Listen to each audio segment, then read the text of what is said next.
Torghast is incredible. And you will know my name is the Lord.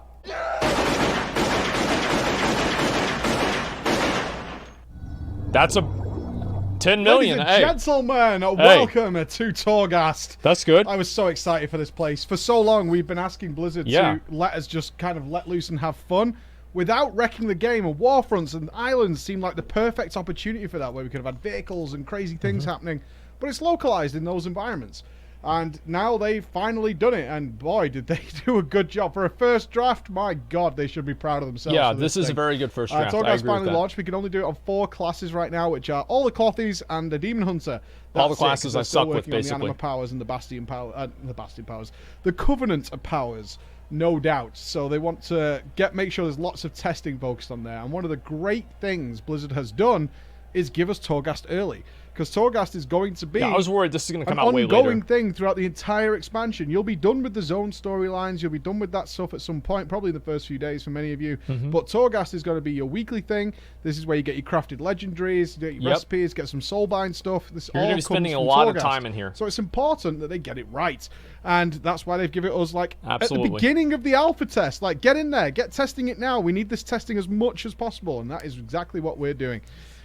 They've said this is the true alpha state. I'm going to quote them here. Torghast experience, as it is right now, is a true alpha state.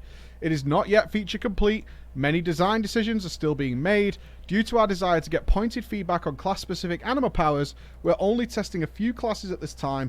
When it becomes available to play on the alpha, the following classes will be available that I just mentioned, and we'll keep you updated. Which means what you're seeing now is the early bare bones version, which is why I'm astonished at how good this place is. So what is Torghast? The Tower of the Damned. And I will point out this is one of 2 videos. In the description down below, you'll actually find a link to a longer video, including Mr. Fingal, who's been helping do all our class guides with his take on it and a more in-depth discussion. But I'm going to give you the overview. It's randomized as much as it can possibly be. The layouts and all that kind of stuff are as random as they can possibly be. And when I say random, you might have seen some people, I'm using quotation marks here, complete Torghast by reaching level 72, where it currently ends. I do believe this thing is supposed to go on forever. And trust me when I tell you, the way that is done is by re-rolling, because we can enter as many times as we want, re-rolling Torghast until you get a favorable start. I am so glad that Preach says that, because I had to try it 3 different times, and I felt like a fucking failure. And the fact that, like, I was watching Preach, and he was, like, he's saying this, and then I was watching Quinn yesterday. Holy fuck, he just completely shit the bed. Like, he was running through the different levels, and all of his gear was red on this Night Elf Priest, and he just kept dying, and he was trying to 1v1 a Marat, and he almost lost. It was so fucking funny, and, like, my self-confidence was, like, just exponentially doubling by every second that I was watching it. It was amazing. If that doesn't remind many of you of the Binding of Isaac, I don't know what will. That is what they're going for, a roguelike experience. So people are re-rolling Torghast as much as possible to begin the heroic mode. Now, currently in the alpha, we have 5 choices. We have 2 which are labeled as quest, which introduce you to the 2 different areas. That's the easy shit. The mainstay areas, and they're very short. They finish at like level 6. So they're just kind of an introduction, show you how it works, give you a layout, not particularly difficult. Then we have the choice of easy, normal, and heroic. Now, from what I know, when this goes live, there'll be none of those choices. Yeah, you won't have easy, normal, all that is like... The way it works right now is easy starts you at floor 1. I want to say, like, just basically probably what Preach is going to say. People ask me, whenever I said I finished Torghast on the alpha, they're like, I thought it was infinite. It's going to be infinite on live servers. It's only like this on the alpha for testing purposes. Just so everybody knows that. Normal starts you about floor 12, I think it is, or it might be earlier. And if you choose heroic, that starts you at floor 24. But it also starts each of those modes with no anima powers. This means that on heroic, the first couple of levels, like level 24, is so hard, it's unbelievable. That's why people are re-rolling it constantly to try and get a favorable start in heroic. I mean, when I say favorable, something that's doable. Like, we tried this 5-man, because you can do this either solo or you can do it 5-man. They're getting deleted. I will point out that healers are fine in here, tanks are fine in here, and DPS is fine in here. Oh my god. We tried it 5-man, and we just got wiped over and over again. What the fuck? Until we got one we could actually That's start with. insane. Like, we were streaming one of our runs with a 3-man in heroic, and we came up I against feel so a good deer about myself right now. that had so much health, it would have taken us about 25 minutes to kill. This is Now, great. One of the greatest things about Torghast is the anima powers. As I said, they're letting you go mad in here. This is the pit of hell. Things don't make sense anymore. And it's all about building a build, an actual build. Or just clicking every single critical strike damage one that you can possibly get. I actually wrote out, I'm about halfway through with a twit longer about Torghast. And if you guys want, I'll read it out to you guys and we'll look over it together. And I wrote out all of it last night. And I'm going to post it probably tonight after I finish everything. And that's what they're trying to get you to do, is your abilities start to combo and mount on top of each other. And you do end up, because you often get a choice, what anima power do you want to take? So it might give you something like on a Demon Hunter, a Blade Dance reduction. Yes. Or it might give you immunity during I-Beam. Which one do you want to go with? Oh, the next 3 you got, let's say you chose immunity during I-Beam, the next 3 you got all were buffs to Blade Dance, reducing the cooldown by 3 seconds each time. So your Blade Dance, after a few of those, is basically has no cooldown, increasing its damage massively, buffing it with immolation aura. All these kind of things start to stack on top of it. And Look at those numbers. I'm really reading. You want me to read to you guys? You guys can sit on my lap, and I'll read you everything about Torghast. I can take a piss. I'll be right back. hoping for that I-Beam thing, because that's what I wanted to go into. And you start thinking about that when you click the anima powers. It's like, I really hope I get this one in here. And they're separated out by quality level. There are some epic anima powers, which are very, very powerful. Very good. Then you get the blues and the greens and eventually the the grays, which are actually like the highest scaling when you ones. kill a Morat, which are just trash mobs in the room, they explode. But if you pick up, say, 20 Morat explosions, suddenly they're wiping out entire packs. It's like a nuclear bomb. Don't underestimate any combination of powers that you get in here. Let's talk. That's the good stuff. The good stuff is it's entirely random. I've done Torghast now so many times. No run has been the same. We've definitely come across the same powers coming back, so that might be something they build in the future. Let's talk about the criticism of this alpha state, so that maybe they should take away with it. One, the classes become, or your character becomes way too powerful at a point where nothing makes sense anymore, and you just one-shot the entire dungeon. For context, Finn on his Dispriest has completed Torghast. He's reached level 72, and he has killed Turagru, the Unkillable. This is not time-based, which I know many of you will be happy about. Like, you can go for a break. Oh, shit. Is he about to do it? Groups. They are looking to change that a little bit, so people don't just wait for Bloodlust every time they do a pack. Things like that. So they're trying to do something along those lines, but they really don't want to put a timer in there. Instead, it's based on deaths. I don't want to see a timer either. Like, I talked about this before. Like, I really don't want to see a timer happening in Torghast. Like, obviously, they might have to do something, but I think that they should try to release it without the timer and then just see what players do and how they acclimate to it, rather than immediately adding the timer at the beginning, you know? At least try it without a timer. Deaths per floor. It will reset when you move to a new floor. And if you reach that limit, Turagru is coming for you. There's the this big boy. Giant monolithic beast is coming for you. And it just says, if he reaches you, he will kill you. Let me tell you, somebody who's died to him, he does kill you. Yeah, now, you've probably seen people actually killing him. Yes, it is possible right now to kill him, although in the alpha preview notes, it does say he is unkillable.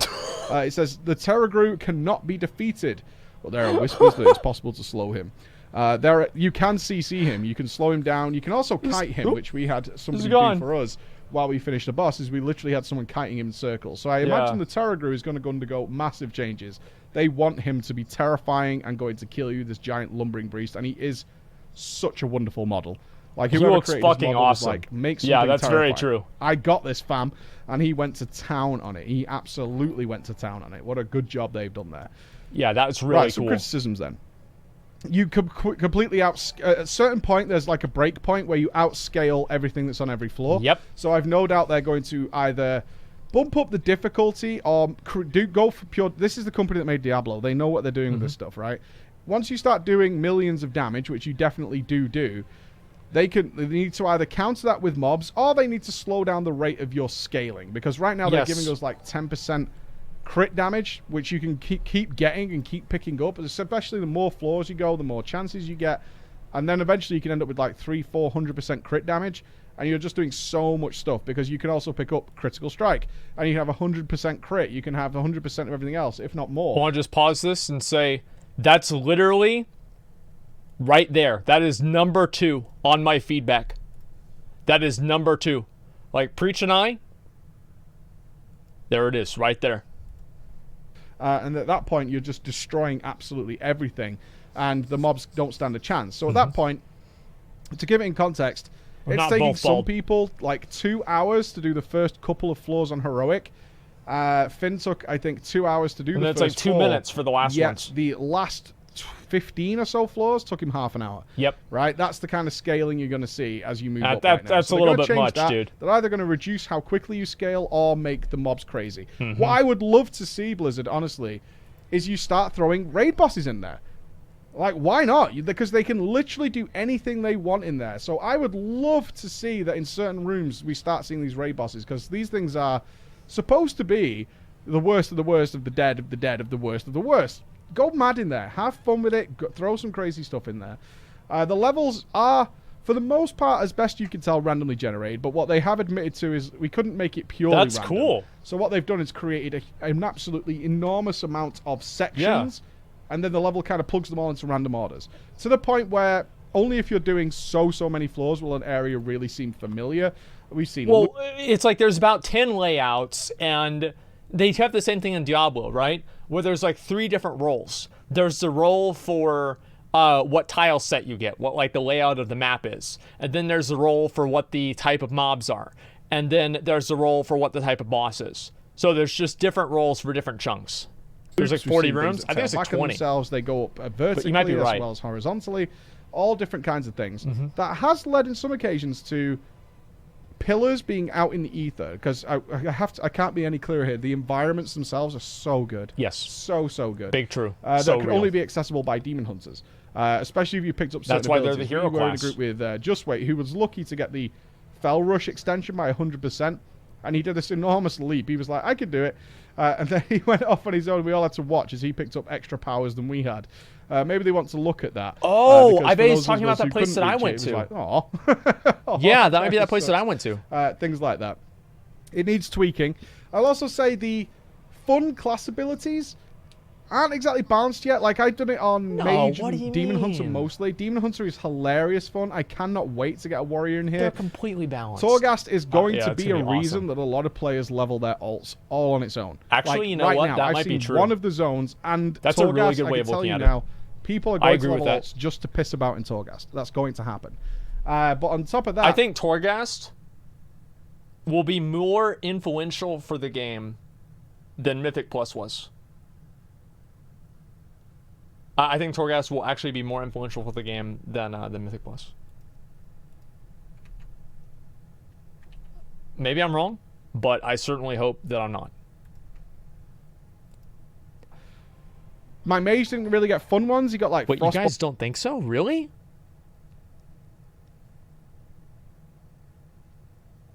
Why do you not think so? You can play it solo. That's what makes it really good. Like, you can play it solo. It's infinitely scaling. It gives rewards that are compelling. Like, I think that it will be more influential than Mythic Plus. If done right. I mean, obviously, Blizzard could fuck it up, but I think it could be. Alt reduction, some mirror image stuff, and basically, like, stuff that modified Time Warp. You know, Bloodlust debuff lasts longer. The debuff, the actual buff lasts longer, stuff like that. It was like, compared to the 0 cooldown Fell Rush that I had on my Demon Hunter, it's not as good. Although mages do get moving ice block with an ability called Warm Socks, which is hilarious. They did get you can only blink and you can't move, and they have some really funny negatives. See, that's the one you guys wanted me to take. You're unable to backpedal anymore. You can get one where you're not allowed to jump anymore. You gain a big buff, but you can't jump anymore, which cripples Demon Hunters. Yeah, I could never do that. You gain a big buff, but you can no longer walk backwards. You literally press the key and nothing happens. Things like that are really fun. But I would say Warlocks, Mages didn't seem to get as much fun stuff. They did get some cool stuff where they had to remember like a DDR puzzle. They had to cast certain mage spells in an order in order to gain a buff per floor, which was really fun. They had to they could see it, but then they had to remember it, etc., etc. I didn't like that at all. That was kind of fun, but more class-based fun stuff would be fun to see. That would be really nice to see. Actually, Maybe a this couple is an more runs interesting to see if there's question. something I missed, but definitely see. So, let me finish the video. Sorry. Let me finish Favorable towards the Demon Hunter. As I said, healers are fine here. Finn did it on his Disc Priest. Holy seems okay too.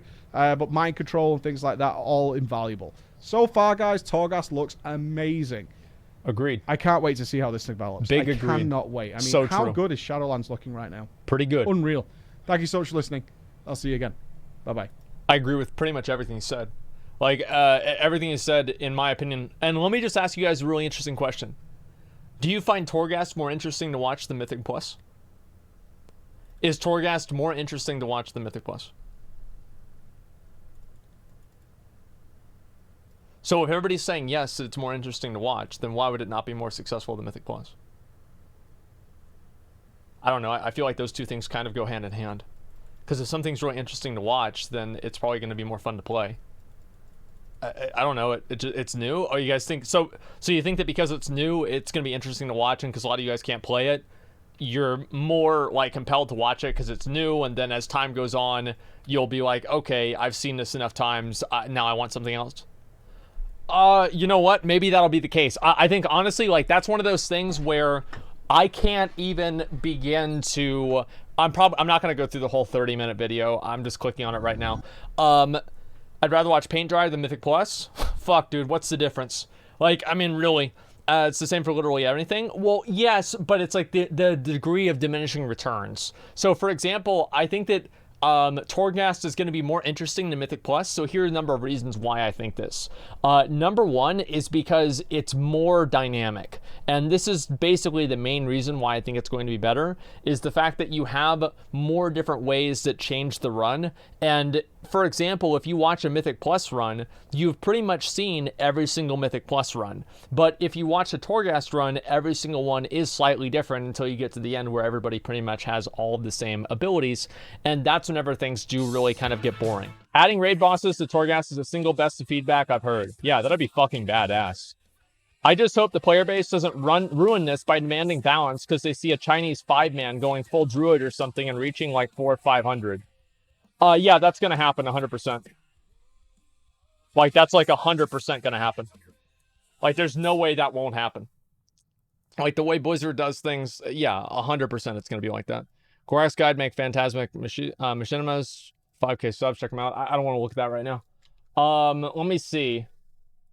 Hopefully they go for restricting Bloodlust once per 4 and having it reset on the next 4, like a raid boss resets CDs. Yeah, I mean, that probably would actually be a good idea. Like, what if you could only Bloodlust once per 4, and then the debuff didn't clear until you went to the next 4? I actually think that'd probably be a better idea, too.